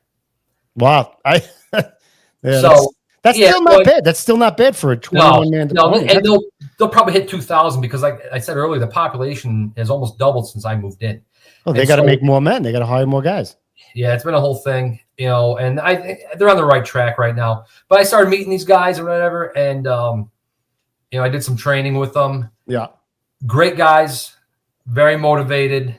You know, a really good group of guys, but they don't have the experience. You know, maybe they'll get like a house fire once, twice a year. Okay. You know, and you remember, like, you'd mess up at every fire, right? You'd go to a fire. Well, maybe it wasn't a big mess up, but you'd be like, shit, you know? Yeah. You could redeem yourself for the next job. Yeah. It's harder for these guys. Next job might be 6 months, you know, a year. And you know, so it's kind of not fair for them. You know, it takes a while to redeem yourselves and stuff. So I got to know these guys, did a little training with or whatever, and they were hiring a firefighter spot. And I was like, you know what? We need 22 guys instead of 21. Yeah, right. So right now they have 7 guys on duty. They got 4 in the engine and 3 in the truck, and they wanted to. My dog. I thought, dude, it sounded like tones for a second. I thought you were going to work. No, I got this monster of a dog, and he makes the weirdest noises. Anyway, yeah.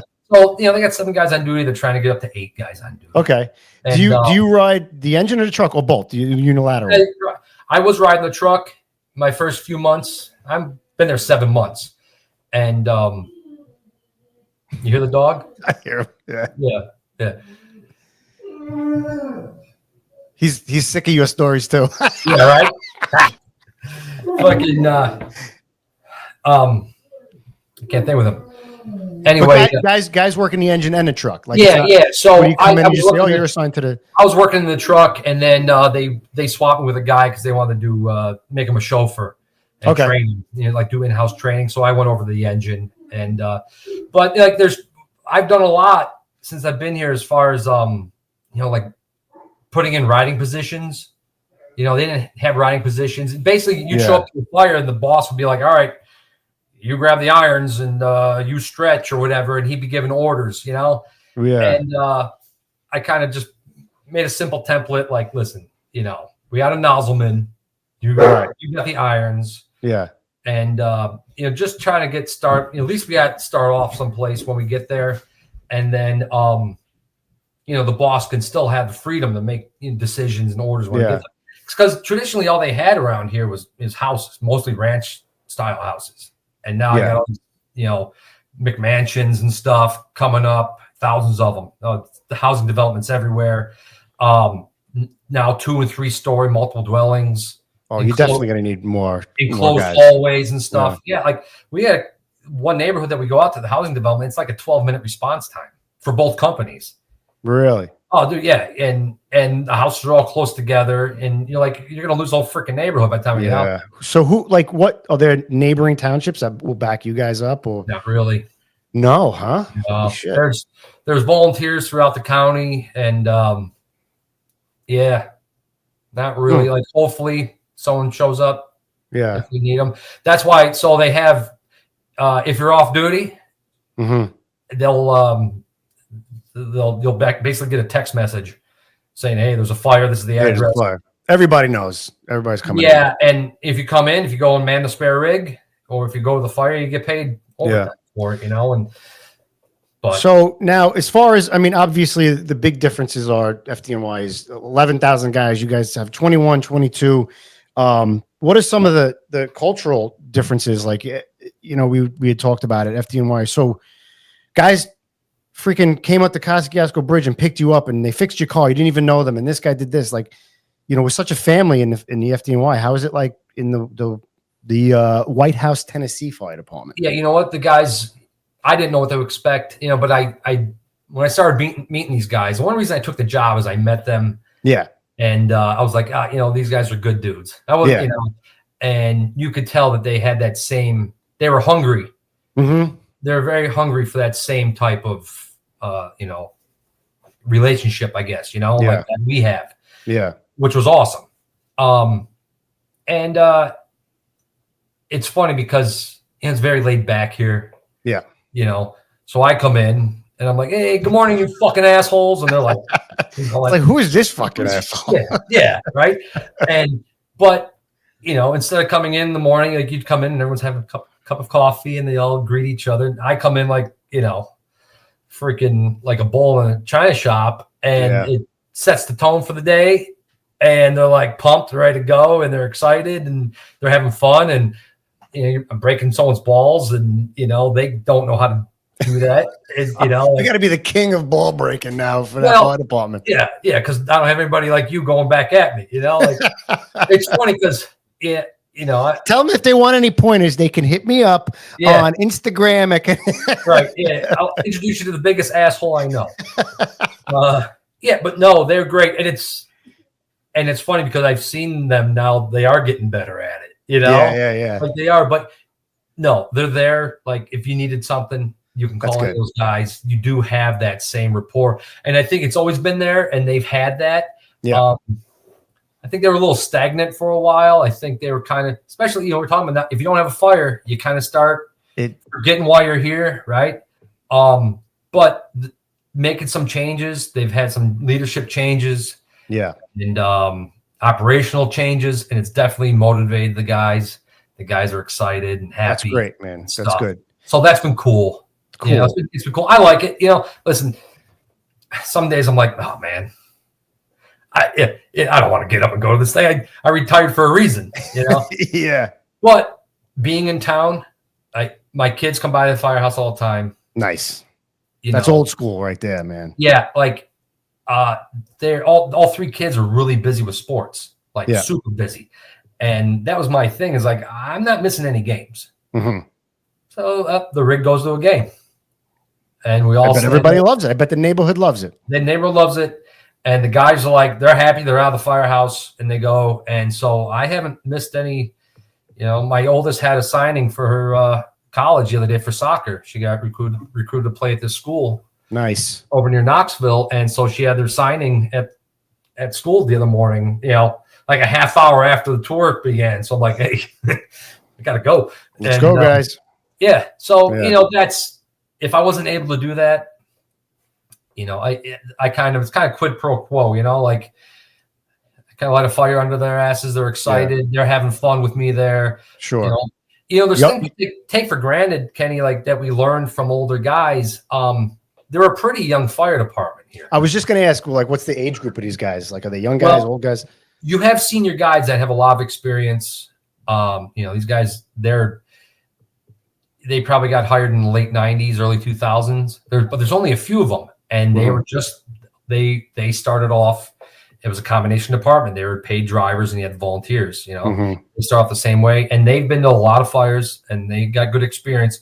But like I said, with the population change here, with the construction changes here, they just don't. They've never experienced it, never seen it before. So mostly a young department. There's a couple of guys in their mid 40s, and the rest of them are under 30 kids. And then you got a couple guys that are like 60. The two oldest guys are like 60. Wow. And they're getting ready to go. Yeah. But so it's a young department, and like I said, they're eager and they're motivated. So it's fun.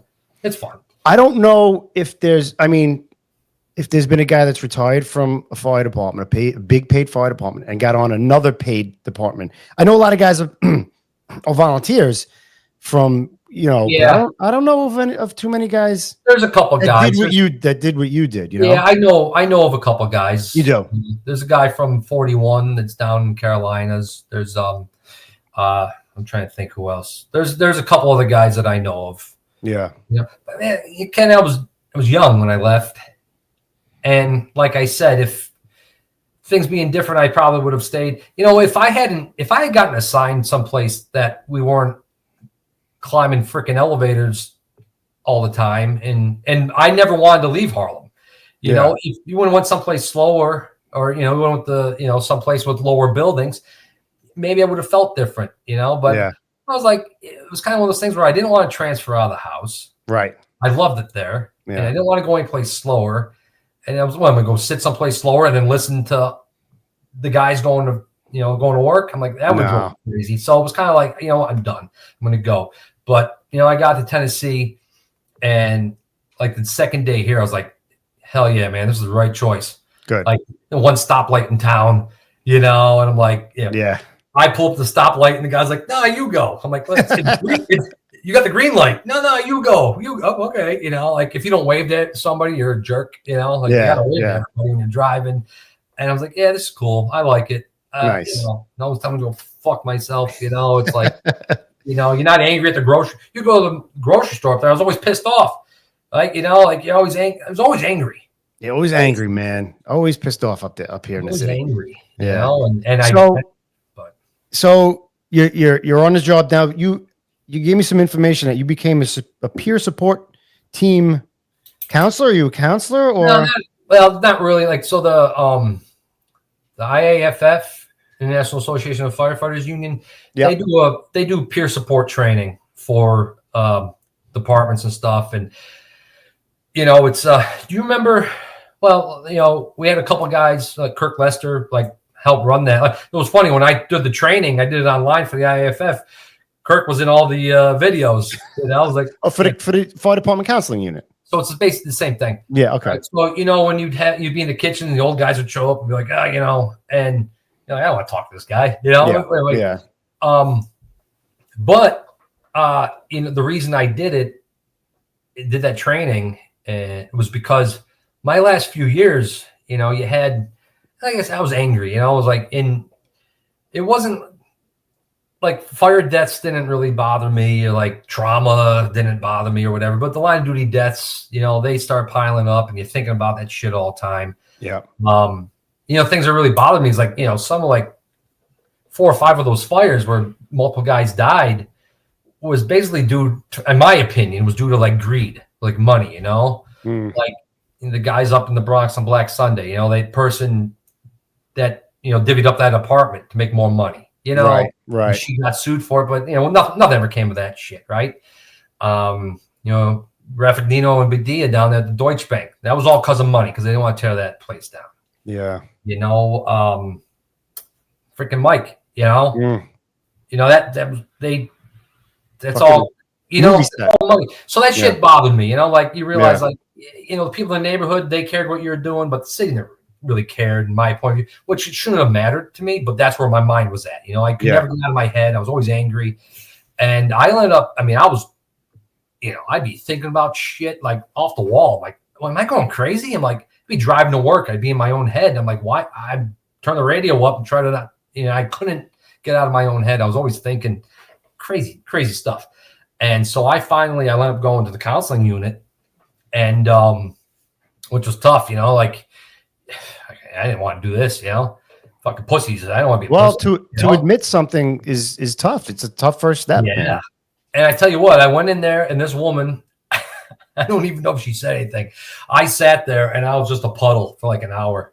And then she's like, all right, hour's up. You good? I'm like, yeah. You want to come back next week? I'm like, sure.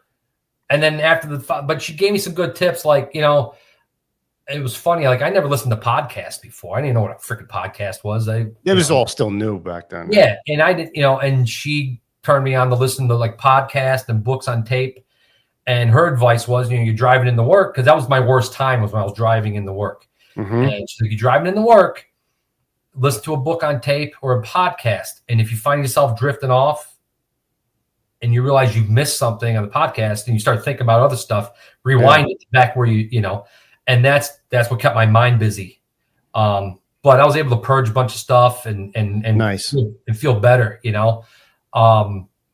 So that was really, when I got down here, I'm like, I remember getting back to the zoo and telling guys, walking into the kitchen, my first time after seeing this lady, I walked in the kitchen and I was like, listen, you fucking assholes, like every single one of you needs to go to the counseling unit. Yeah. At least once. Like, you don't realize it, and then I think back, these old timers that were showing up, these guys, some of these guys were 80 years old that, they'd worked through some really tough times in the war years, and they're the ones coming in telling you this. You're like, yeah, that's kind of weird. Why is this guy? Then you realize it probably helped him too. That's why he's showing up. Yep. So I did all the training and everything. And then, I got a hold of the guy that runs the counseling unit for the city of Nashville, and I just offered, and, I haven't done much with them. Like I do firehouse visits and stuff. And I've had guys call me. It's nice because I'm not in their chain of command. I'm not, like they don't have to see me again tomorrow. Yeah. And I'm not giving any advice other than like, here's a good phone number to call, bro. Yeah. I'm not a counselor. I'm not giving anybody any advice. But I think what's important with that is when guys like you or I need to talk to somebody, I personally, I want to talk to you. I want to talk to somebody who's been through the shit that we've been through, who understands. And I get it. You talk to some woman or some guy who's trained at being a counselor or therapist. Right. But for me, it's like somebody who, when I open up, it's somebody who's been there, who goes, bro, you're not alone. I know what you're going through. So Yeah. that's why it's important what you're doing and what the counseling unit's doing, what Friends of Firefighters are doing, and what the IAFF is doing for these guys these days. And it's really important these days. No, it is. It's huge, you know, like, so I have a completely different outlook of it now than I did before. Cause you know, you'd sit at the kitchen table and talk about it, you know, and then that never did much for me, you know? Yeah. Other than sometimes just remind you, you know, but, yeah, so no, I like I said, I'm not as involved as like maybe I'd like to be. Yeah. But you know, I put myself out there at least to once in a while. Who knows? Maybe just that one time that you do get involved changes somebody's life or helps somebody out, and that's all you. That's, you know, as well you make yourself available, and that's all you can do. Yeah. So good, man. That's good that you're doing that stuff. So I really appreciate that. But anything else? Is anything else that you want to get out before we head out? No, I'll think about it after we finish. Yeah. You know, I just want to tell you, like, you know, we had a lot of fun together, right? Yeah, man. And we had an awesome time. Yeah, we really did. And it's funny, like when you get there and you're new, like the old guys are like, it's gonna go quick. It's gonna go quick. And you're like, whatever, you know. Like, fuck you. What do you know, you, bro? Man, you know? And then you're like, shit. You know, like yeah, it happens. And I think, you know, it's funny. I think we've forgotten more good stories than we remember. Yeah. And that sucks because we did some stupid shit. I think, and one reason we had so much fun, dude, there was no cell phones, bro. You know, like after the meal, you're like, what are we going to do now? And you're like, let's do something really stupid. Yeah. And we would do something stupid, something funny, you know? Yeah. I mean, just hanging out, just being together, like playing cards, watching a movie, just sitting in the front of the firehouse with the apparatus doors open, smoking cigars at 2 a.m. on a summer night. Yeah. We're just bullshitting. It was just so much. It was just so much fun, man. And towards the end, I was like, that wasn't there anymore. And I was one of those guys too. Like, you know, and we looked around and, you know, like we didn't allow them at the kitchen table, but once you left the table, guys were just disappeared into their phones. I started doing it too. Yeah. And that bothered me a lot towards the end. I'm like, oh, this isn't fun. We were always making fun, like making up stupid games or like, hey, how far does this shoot in the air if we light it on fire? You know, like whatever, you know, like when a fireman's got time to think about shit, when you're not busy, oh, forget it. We're getting ourselves in a lot of trouble. I wish I would. I was always at the workbench making something that was bad.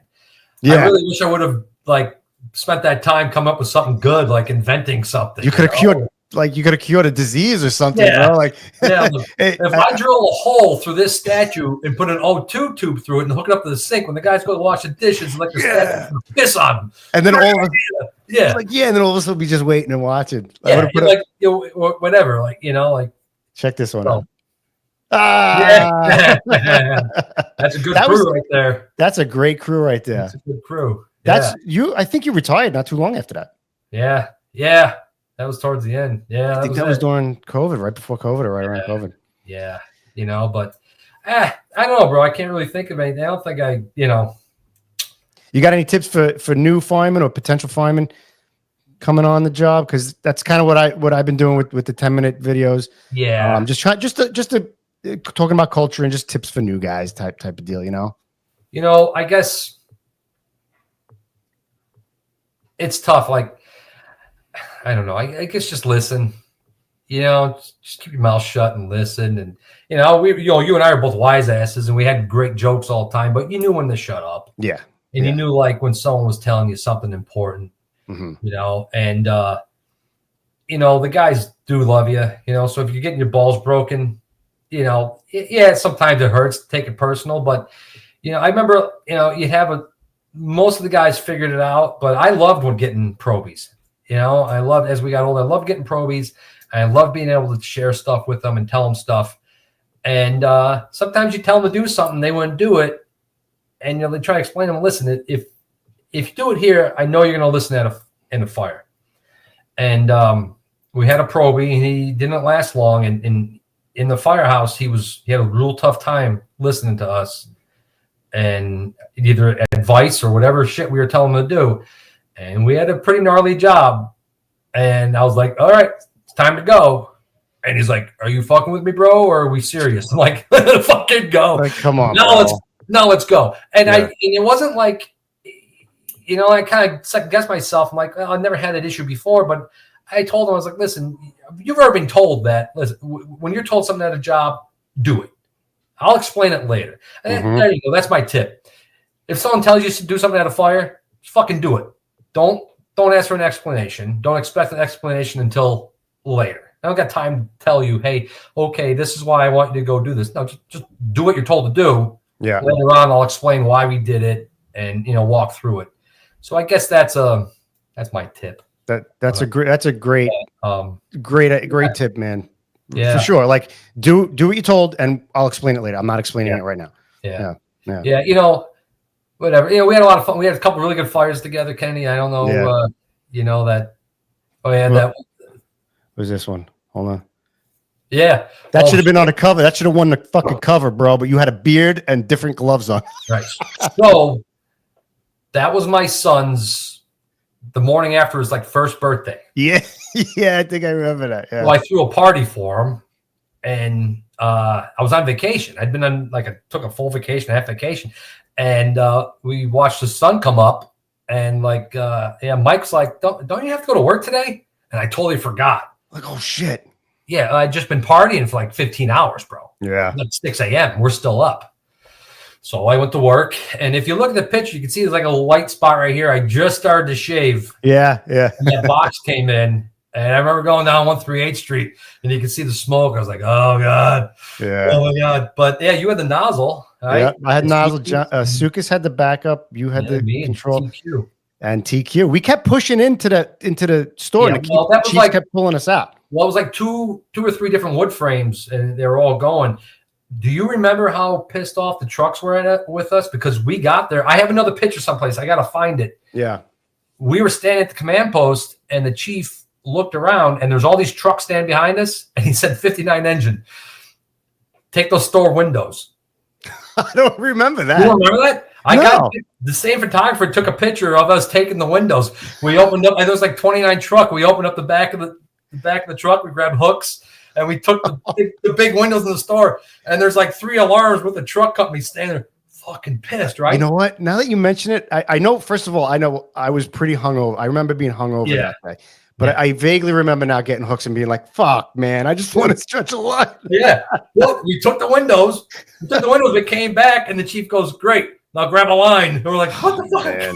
Those guys that 2.5 for 3 fucking hours, man. Yeah, those guys were so pissed at us. That was a good job. But yeah, that cameraman showed up, that photographer showed up, and he was pissed because he's like, I finally got the cover of WNYF, and they called me back and said, this guy's got a beard and the wrong gloves on. Oh, man. We could have been famous, bro. Famous. Yeah, that's all right. That's all right. Yeah, man. But yeah, that was it. And it was the only one fire, I was going to tell you about.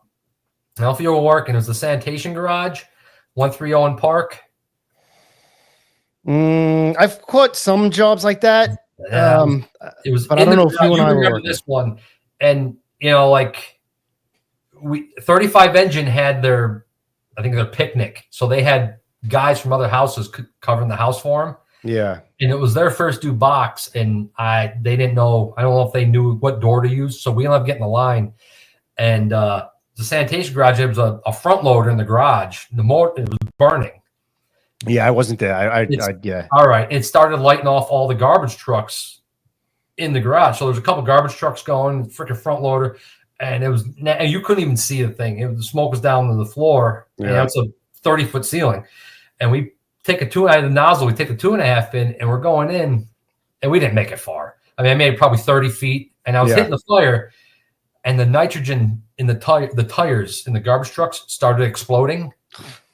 And that was the one time I'm like, all right, it's time to fucking leave. And those tires are huge. They're huge. And I'm on my knees, right? And it's 10 feet, maybe 8 feet between each truck. And I'm in between it. And just the concussion in my stomach and in my chest. I'm like, what the fuck is that?